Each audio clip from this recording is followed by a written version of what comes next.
Who you trust matters. At News 1226, finding truth is our promise to you. Checking the facts on all sides. And we'll continue to keep you to covered. serve you with accuracy. Now, we have issued a first alert weather days. Impact. Our I team will continue following this story and transparency.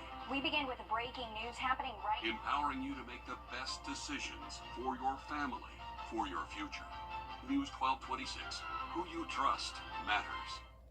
It's the coldest time of year in the CSRA. To stay up to date on anything winter weather to severe weather, download our First Alert weather app to get the most accurate forecast in our area. The First Alert team, the best in Georgia. Parker's Kitchen is my new daily coffee stop. High-quality gourmet beans are freshly ground for every cup. Get your own cup of great-tasting, freshly brewed coffee at Parker's Kitchen. Live from Augusta, you're watching News 12 live at 5. Good evening. Thanks for joining us live at 5. I'm Zaina Halliburton. One suspect is under arrest and 2 more are on the loose after a store clerk was shot and killed on Lumpkin Road. Richmond County deputies say 29-year-old Adbala Rubia died Friday night after being shot while working at the smoke shop. Deputies say they were able to identify 3 suspects and their vehicle in Burke County. 22-year-old Terrence Walker was arrested after a high-speed chase. He's charged with aggravated assault, armed robbery, and a gun charge. Deputies are still looking for the other 2 suspects. Your Kennedy Payne is live in our newsroom with what we've learned about that store clerk. Kennedy. Yeah, I spoke with several people in the South Augusta community today, all who know him as Jordan, and all of them say this is a community that is now mourning over the loss of a friend. Jordan owned the shop with his 2 brothers, but his friend Mia Posey, who owns a shop nearby, says he often worked shifts by himself. She says the smoke shop hasn't even been open very long. Posey says Jordan was the kind of person to always look out for you, and he often checked on her and her friends to make sure they were safe. She described him as a down-to-earth kind of guy. She says they have a neighbor who is blind, and oftentimes Jordan would stop what he was doing to make sure he made it back home safely. Mia says she's now reflecting on their last interaction and clinging to that word, safe. She texted him telling him to get home safely, and now she's left reminded that he couldn't. Was one to blend with whoever he was just real sweet. So I'm happy that I did get a chance to meet him, because I forever have someone like that in my spirit or in my soul. So anyone who ever got a chance to meet Jordan, I know he definitely was that sprinkle of light or sunshine on your day. And we're going to hear more from Mia about who Jordan was, all new on News 12 at 6 o'clock. So very sad. Thanks, Kennedy, for staying on top of this.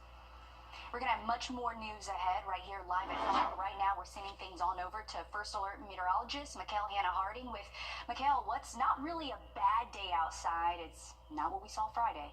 Definitely not what we saw Friday at all by any means. A little gloomy out there for today. It's a week that we do have in store coming up. Thanks, Mikkel. Waynesboro authorities say a person is dead after a shooting yesterday. The police department says officers went to investigate Magnolia Acres around 4:20 in the morning. Officers say Traynard Ellison died from his injuries after he was taken to Burke Health. Officers are now looking for Julian Bright for questioning in connection to the shooting. He's considered armed and dangerous. Officers also say Melissa Ellison, the victim's mom, is another possible suspect. If you have any information, call the Waynesboro Police Department. We've learned the name of the woman killed after being hit by a vehicle on Columbia Highway 1 near Bogeyville Road. The Aiken County Coroner's Office says 22-year-old Kennedy Freeman from Gaston, South Carolina, died. Freeman was walking when a Camaro hit her. She later died after being taken to a local hospital. Aiken Department of Public Safety arrested 17-year-old Tristan McCarty in connection to the September killing of William Mathis Jr. Officials say it happened September 18th at the intersection of Columbia Avenue and Chesterfield Street. McCarty's the second arrest in connection to this killing. 22-year-old Sebastian Green was arrested in December. The Red Cross is assisting after one person died and 8 people were displaced from a house fire. The Aiken County Coroner says 23-year-old Markel Howard of Aiken was found dead inside the home. Fire crews were sent to Kellogg Drive where they battled the fire for close to 7 hours overnight. Investigators say the cause of the fire is suspicious. We'll continue to keep you updated as this investigation continues. Richmond County deputies are still searching for this missing 50-year-old woman.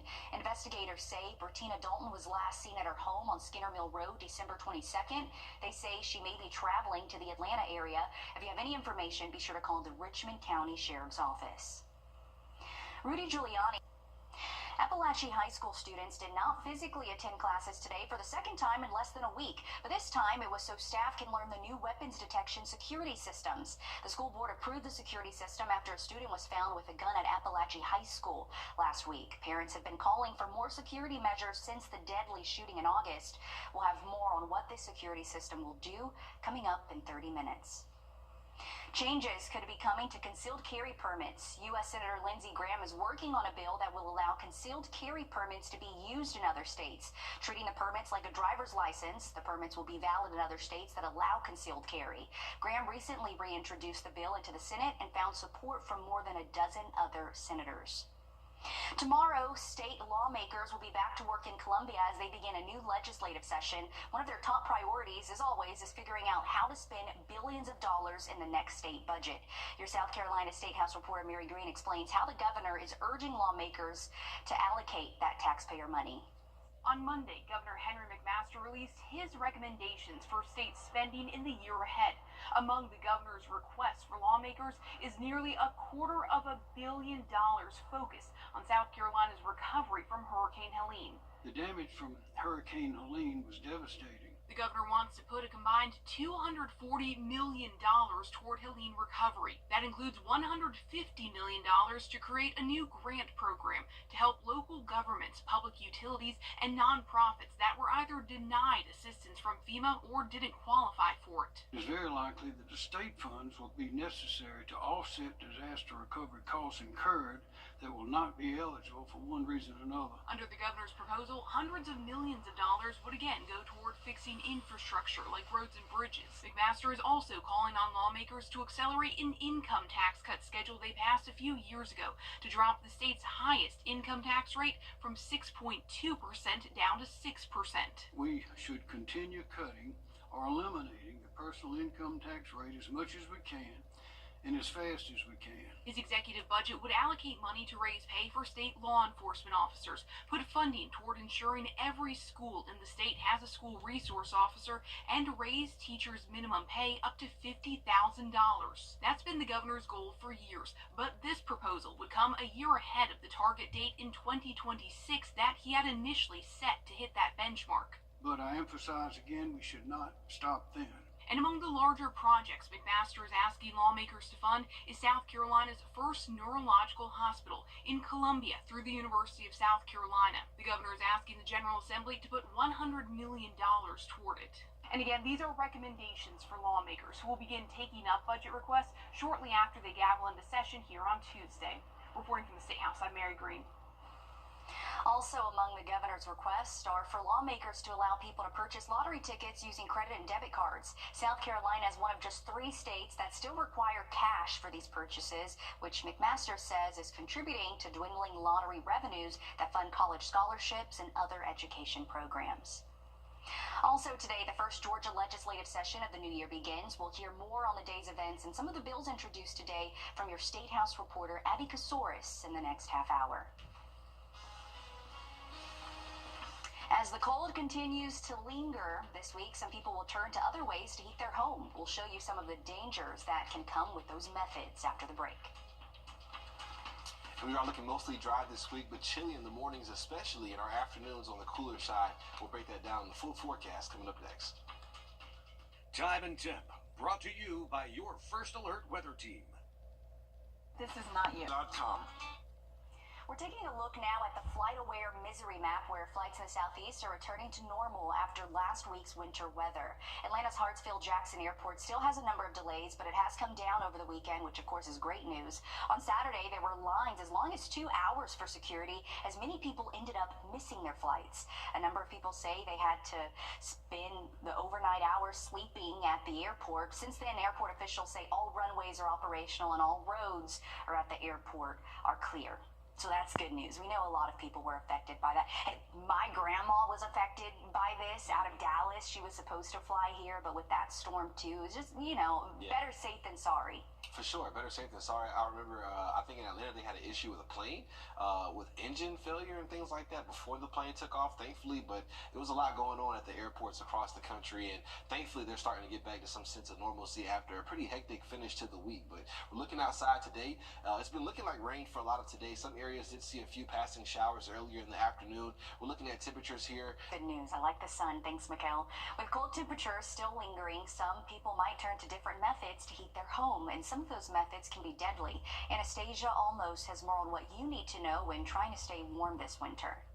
As we experience these power outages, more people are going to start looking for alternative ways to heat their homes, which means that they may be creating a dangerous environment with carbon monoxide. The National Weather Service says that it's actually the leading cause of death after a storm. You might remember back in 2021 in Texas, after a winter storm and extended power outages, many people turned to alternative ways to cook and heat their homes, leading to 17 deaths and 1,400 hospitalizations due to carbon monoxide poisoning.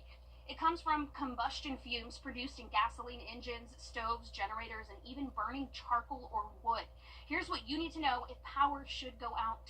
Never use a generator, pressure washer, or any gasoline-powered engine inside your home. Use an extension cord that is more than 20 feet long to keep the generator away from your house. Have a battery-powered carbon monoxide detector. Keep vents free of debris. Never use a charcoal grill, lantern, or portable camping stove inside your home or a camper. Never leave the motor running with a vehicle parked in an enclosed environment such as your garage. Now, common symptoms of carbon monoxide poisoning are nausea, confusion, headache, and dizziness. If you think that you may have carbon monoxide poisoning, you should seek medical attention right away.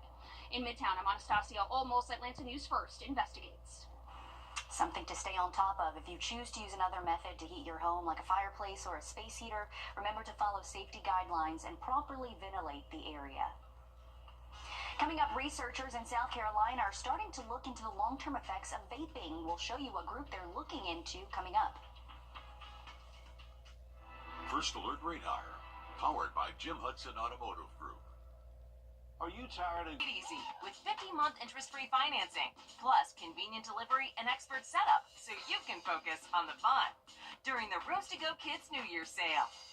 Two major Charlotte hospitals are restricting visitors due to respiratory illness concerns. Starting tomorrow, visitors 12 and under will not be allowed in emergency rooms, rehab units, acute care hospitals, and other facilities. Visitors will also wear masks while in certain areas. Here in Georgia and South Carolina, respiratory illness levels still remain at high levels, with influenza as the leading reason for emergency room visits.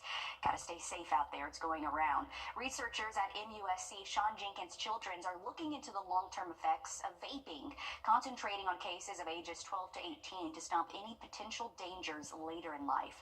Tiana Maxwell has more on how they're conducting the study. Medical officials here at MUSC are using ultrasounds to determine if your lungs are damaged. They're looking at specific lines on the monitor indicating a clear sign of developing injury on an otherwise blank screen that would mean healthy lungs.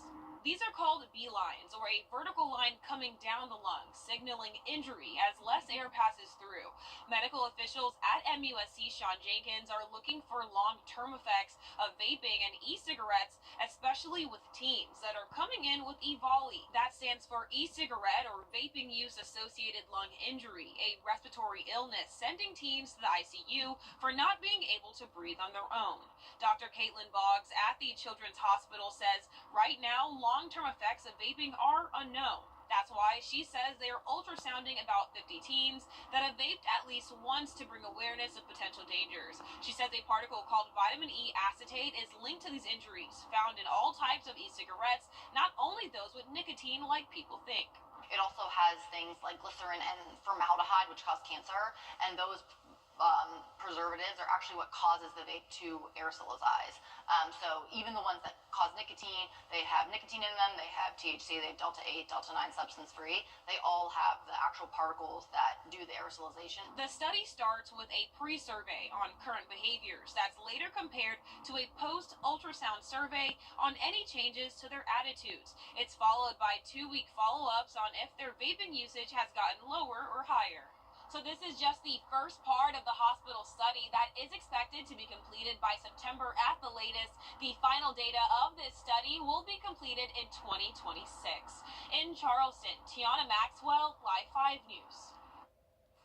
And while studies have found youth vaping is at an all-time low, any potential long-term effects are still unknown. Mikkel? Well, thank you for those updates, Zaina. We do have a good passage of the International Space Station for tonight. It starts at 6:10, lasting until 6:17. We'll look at that in your forecast for the evening coming up. Attention homeowners, time is We're drier though by MLK Day, but a big cool down. We'll see temperatures in the upper 50s Sunday and then upper 40s by your Monday. Thanks, Mikkel. We're going to have more news and weather here on Live at 5 after this break.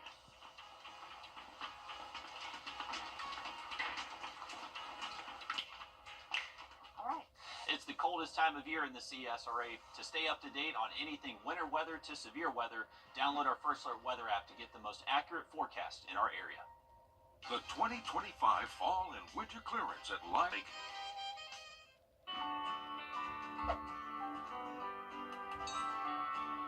Parker's Kitchen is my new daily coffee stop. High-quality gourmet beans are freshly ground for every cup. Get your own cup of great-tasting, freshly brewed coffee at Parker's Kitchen.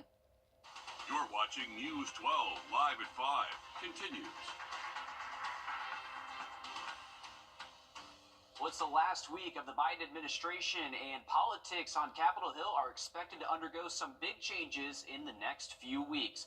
And here at home, both Georgia and South Carolina General Assemblies are meeting to kick off their 2025 legislative sessions this week. On their to-do list are dozens and dozens of laws that could affect you, your family, and your money. But first, we'll send things over and get a check of the weather with your First Alert meteorologist, Mikkel Hannah Harding. Mikkel, after an icy weekend, it sounds like things are finally going to warm up just a little bit for us.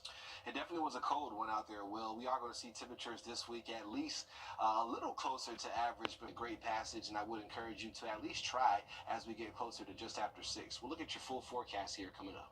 Sounds good. Thanks, Mikkel. In Georgia, the legislative session kicked off today with Republicans continuing to control both chambers. Top issues will include Governor Brian Kemp's push to limit lawsuit verdicts and proposed responses to the deadly mass shooting at Appalachia High School. Your State House reporter Abby Casoris has the latest on the first day's proceedings from Atlanta.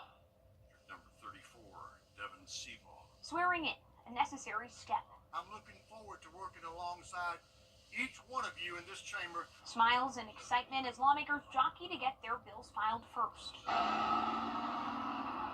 In September, a shooting in Appalachia High School, a parent's worst fear. A 14-year-old student accused of killing 2 students and 2 teachers, injuring others. State Senator Jason Anabatarte says the thought of another school shooting scares him every day. I've got 3 kids in public schools. My wife's a public school teacher. Something like that could happen in any school. Teachers and administrators were able to call for help through the Centegix alert system. Police arrived in the matter of minutes. The school used state dollars to purchase the system, installed just a few days before. Anabatarte wants all schools to have an alert system. He says the investment is priceless. He suggests they could possibly name the bill to honor one of the Appalachia victims. So I'm hoping that this legislation will hopefully lift up these families and make sure that their legacy lives on forever. On the House side, State Representative Michelle Au, arriving early, filing what she hopes to be House Bill 1, the Pediatric Health Safe Storage Bill, requiring adults to secure their guns with a lock or a safe. The gun is around children. Claudia Fruin is a retired pediatrician working on safe gun advocacy. Require all gun owners, of which I am one. I am a responsible gun owner. Be responsible and store their firearms safely to prevent youth suicide, accidental injuries, and stolen guns. We do expect that those first bills will be presented tomorrow and then assigned to a committee. Lawmakers will have the next 39 days to discuss, argue, and vote on legislation. In Atlanta, I'm Abby Casoris. And just as a quick refresher, Georgia's 2 senators are Democrats John Ossoff and Raphael Warnock. And out of Georgia's 14 representatives, just 2 cover our area. Republican Rick Allen represents District 12, which includes most Georgia counties in the CSRA, including Richmond and Burke County. Republican Mike Collins represents District 10, which includes parts of Wilkes, Taliaferro, and Hancock counties. On the other side of the river, South Carolina's 2025 legislative session begins tomorrow. Well, human trafficking is up across South Carolina and in Aiken County. Today, South Carolina Attorney General Alan Wilson released the annual Human Trafficking Task Force report for 2024. In this 74-page report, it lists Aiken County as having 7 human trafficking tips in 2024, up from 4 tips in 2023. Greenville, Charleston, and Richland counties lead with more than 30 tips each. In total, the report tallies 285 tips investigated, mainly for sex trafficking. Wilson says to combat the state's rising human trafficking crisis, his task force requested $12 million from the General Assembly to develop and expand community-based and residential programs. Instead, the state task force got $6.5 million from this year's budget. Loved ones of late first responders are calling for mandated suicide prevention training. The CDC claims first responder, law enforcement, and firefighter suicides are climbing, but despite those numbers, it's likely underreported. Another report from FEMA lists law enforcement officers as making up 58% of suicides. A growing number of grieving spouses, family members, and friends are joining a group called First Help, which advocates for increasing the required training in each agency for dealing with these issues. Because of what they see and experience, they think that people can't understand. And there's some truth to that. But it doesn't mean that people don't care. It's time to stop saying they signed up for it, so, they know what they were getting into. We owe it to them to teach them how to protect themselves. The group, which includes many families from both Georgia and South Carolina, say turning awareness into action is slow going because it has to be done agency by agency. They hope for stress management, crisis response, and mental health training that could hopefully save lives. Tax season begins 2 weeks from today on the 27th, and there are a few changes this year. One of them will be direct file. This automatically imports the taxpayer's information and will be available to taxpayers in 25 states, but this does not include Georgia or South Carolina. The direct file program is new, and there's a chance our states could participate in the future. 12 states were a part of last year's pilot program. Live at 5, you're taking a live look at the nation's gas prices, courtesy of AAA. Prices at the pump continue to creep upwards as sanctions continue to limit the worldwide oil supply. Thankfully, Georgia and South Carolina both sit below the national average for a gallon of fuel at $3.06. Columbia, Richmond, and Burt counties have some of the cheapest gas in our Georgia counties, all cheaper than $2.90. Edgefield and McCormick counties have the cheapest gas on the South Carolina side at $2.75. And there's a new scam going around targeting South Carolina drivers. If you get a text message claiming to be from Southern Connector Toll Road saying you have an outstanding balance, it is a scam. The Southern Connector says it only contacts toll violators through the mail, so if you get a text, please ignore it and do not enter any of your personal or payment information there. Well, new safety measures are coming for the site of a recent deadly school shooting. Still ahead, why parents say it's about time. Mikhail. And we are talking about a very cold start for tomorrow morning in the 20s yet again. So we'll talk about those cold starts for more than just tomorrow morning coming up. Time and Temp, brought to you by your First Alert weather team. This is not you. The ice is largely gone from this weekend's winter snow and ice storm, and the National Weather Service has the official numbers of how much snow fell. In Atlanta, they're reporting a total of just over 2 inches of snow Friday. In Druid Hill, some people measured as much as 5.8 inches. The most snow Atlanta has ever received in a single day was more than 8 inches on January 23rd. That was back in 1940. So, Mikhail, looking here at it, 1940. That's a long time ago. Do we have the official measurements from right here at home from the National Weather Service of what we saw? Yes, at Bushfield, we saw a little over an inch of snow and sleet combined and exactly around an inch of snow alone.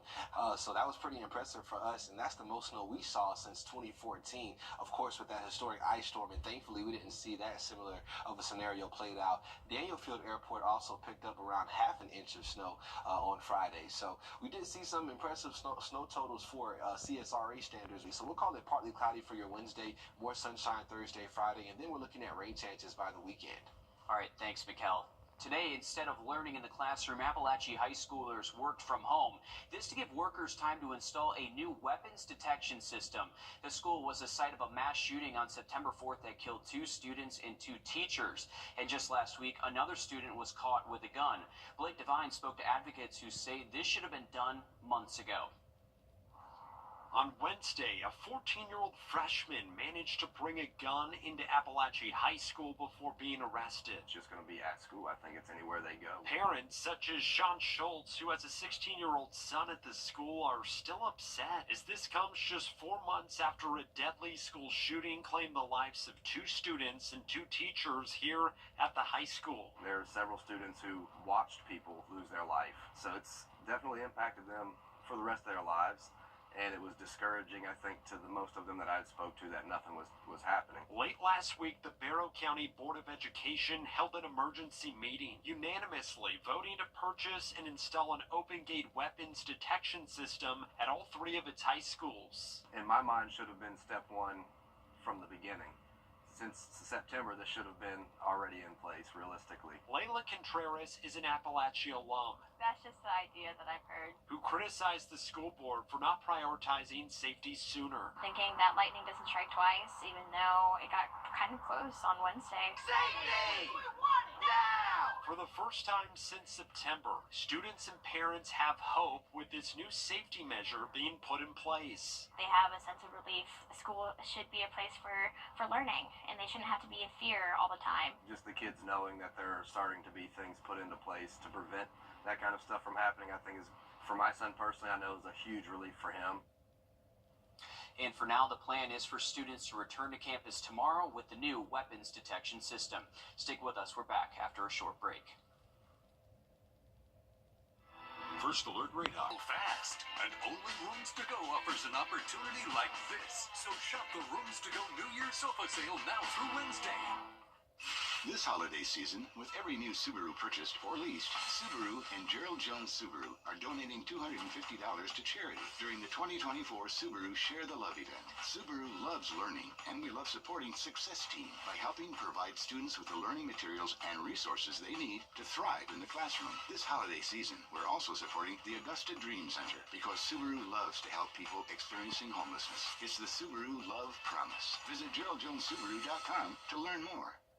The MLK Day sales event is going on all weekend long at Gerald Jones Volkswagen. For 4 days only, we have deals on all vehicles in stock. This Thursday, Friday, Saturday, and Monday, find incredible specials with our most competitive pricing on cars, SUVs, and electric vehicles. And get an instant cash offer for your current vehicle. We want to buy your car and pay you more. It's the MLK Day sales event going on this Thursday through Monday at Gerald Jones Volkswagen and GeraldJonesVolkswagen.com. Attention, this is a once-in-a-lifetime opportunity at our Interiors Market store. We are moving across the street to join Weinberger's Furniture, and everything in this building must go. Get jaw-dropping deals and pay pennies on the dollar. Hurry, supplies are limited, and these deals will go fast. Join us at Interiors Market for this epic liquidation sale. Get here quick for the best deals. The 2025 Consumer Electronics Showcase has wrapped up in Las Vegas, but your consumer tech reporter Jamie Tucker is not done highlighting the new tech he saw there last week. Today, he wraps up his coverage with a look at how companies are literally boosted into business from CES. What the Tech, sponsored by Augusta Preparatory Day School. Eureka Park is made up of primarily startups and universities and inventors, and it is where, in many cases, innovation begins. We don't have a name for this product yet, but the name... Many products are so early in the process, the only thing they have is an idea. Like this dishwasher that takes just 5 seconds to do a small load. So our target audience is mainly designed for the people who live in smaller apartments. It attracts the big companies, Samsung, LG, and Hyundai. They're here to invest in ideas to accelerate growth and launch. This is Jenny. She is a fully interactive, robotic, emotional support animal. Tombot is the most realistic robotic dog I've ever seen. Once the inventor had the idea, he asked seniors what they wanted. They wanted puppies, and they wanted realistic puppies. Hi, Jenny. Hi, Jenny. Oh, look at that tail wagging. so real you'll fall in love. But producing Jenny demands lots of money, so they're actively seeking investors. There are also companies with snowboard video game controls, VR exercise equipment, and a waterless toilet. Last year, Augmental came to CES with MouthPad, a tongue-controlled mouse pad or cursor for people with mobility issues. All from your tongue. All from the tongue. Launching at CES last year, the small team got $4 million in seed capital. We were about 1.5 weeks from bankruptcy, and we got funding. When CES wraps up, the work really begins in earnest as they will take the information that they've learned about their products back home, follow up with some of those potential investors, and hope that next year they have a product ready for the consumers. At CES in Las Vegas, that's What the Tech. I'm Jamie Tucker. Well, if you're a fan of North Augusta's baseball and softball teams, then get ready for some big changes. The school's first ever solely purpose facilities will be completed this year. It's been a long time coming for North Augusta faithful. If you remember back in February of last year, the school broke ground on both a new baseball and softball stadium right across the street from the campus. The goal then was to have both fields ready for this year's season, but after multiple delays, Riverview Park will see one more season of action. The over $8 million project funded by a sales tax referendum continues to take shape. Head baseball coach Kevin Lynn says some of the delays were due to Hurricane Helene and just how big of a project this is to complete. A worker we spoke with out at the job site today told us that the fields could take anywhere from 3 to 5 more months to complete. In the event that construction finishes during the season, Coach Lynn says the team will not transition over there until the season is complete. I don't want to start a season or halfway through the season on a new field, especially something we've been waiting on for so long. I don't want to start halfway through. I don't want to have a summer ball starting there. I want our kids to start a regular season there and open the season up, have a true home opener. And for those of you who may not know, Riverview Park has served as a Yellow Jackets home field for decades. Coach Lynn admitted that his seniors would love a chance to play at the new stadium, but something about getting to play their final season there just feels right. We'll have more on this story coming up all new on News 12 at 6 o'clock. Mikkel? Well, it's going to be a cold evening out there for tonight. We're looking at temperatures in the 30s before midnight yet again, so very winter-like out there. Your forecast one more time coming up. To your creditors.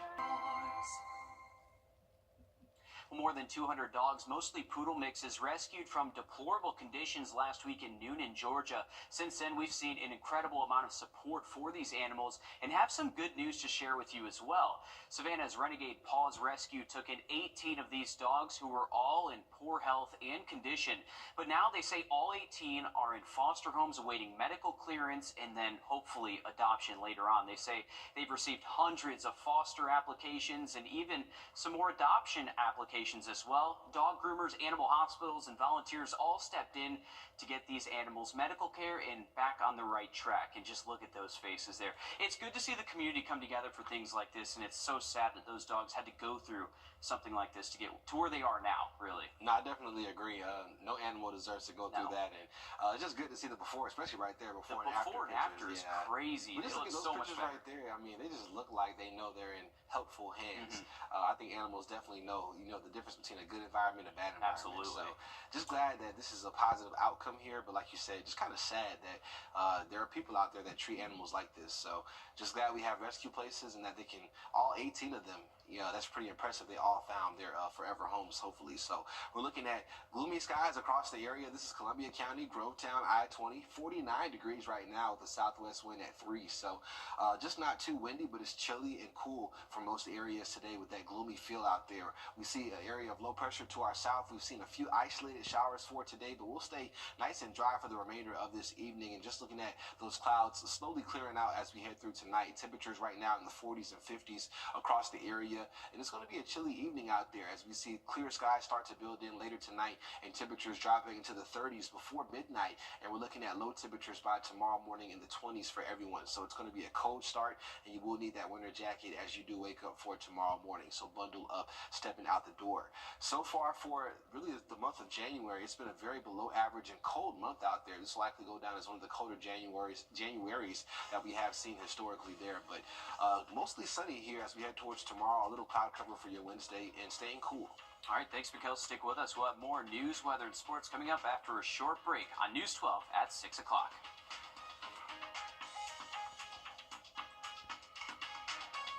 It's the coldest time of year in the CSRA. To stay up to date on anything winter weather to severe weather, download our First Alert Weather app to get the most accurate forecast in our area.